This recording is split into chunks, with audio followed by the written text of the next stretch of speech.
Kasparavičienė, kurią išteiksim pirmąjį žodį. Labą dieną, labai malonu.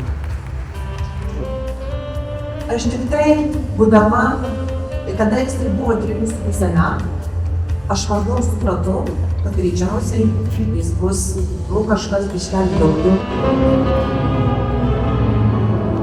Kaip istorinės prezidentūros istorikė galiu pasakyti ir pasidžiaugti, kad jau eilę metų mes taip pat bendradarbiaujame su daugiausia Kauno kolekcininkais, o taip pat bendradarbiaujame su iškilių tarpukario inteligentų, valstybės veikėjų palikuonimis, kurie mums reikalui esant tikrai padeda ir bendradarbiauja rengiant mūsų parodas bei leidžiant muziejaus leidinius.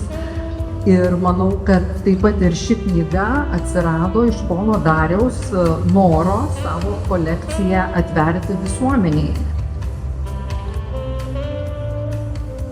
Darius Mikalainas. Gimęs, augęs ir šiuo metu taip pat ištikimas Kaunui. Kolekcininkas, žvejys, įmonės, MDL Coins įkūrėjas, projektų ir idėjų sumanytojas ir dažniausiai jų įgyvendintojas. Kolekcionavime yra apie 20 metų. Mažojo verslininko dalia jau skaičiuoja apie 15 metus. Žvejyba nekimba jam. Tai daugiau laiko praleidimas gryname ore. Kolekcionavime ir versle pagrinde orientuojasi į Lietuvos LDK monetas, bet kartais netikėtai nukrypsta ir į kitas temas. Šiuo metu nuotraukos ir jose mes šiandien turime gražų rezultatą. Pradžią gal pasisveikinti su auditorija, kuriai netgi kėdžių pritrūko. Labą dieną visiems. Nesumeluosiu, jaučiuosi kaip prieš egzaminas, kaip sakant. Tik vieną dieną, kad mokykloje per egzaminas būdavo viena pati mokytojas, čia jums labai daug.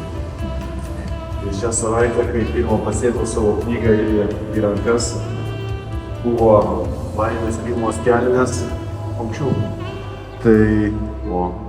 Tai dabar taip pat pilnos kelnės, bet nelaimės, žinokit, o baimės. Taip, Sigutė, kurią norim pakviesti su plojimais, nes jūs laimėjote šiandien nuotraukos dovaną.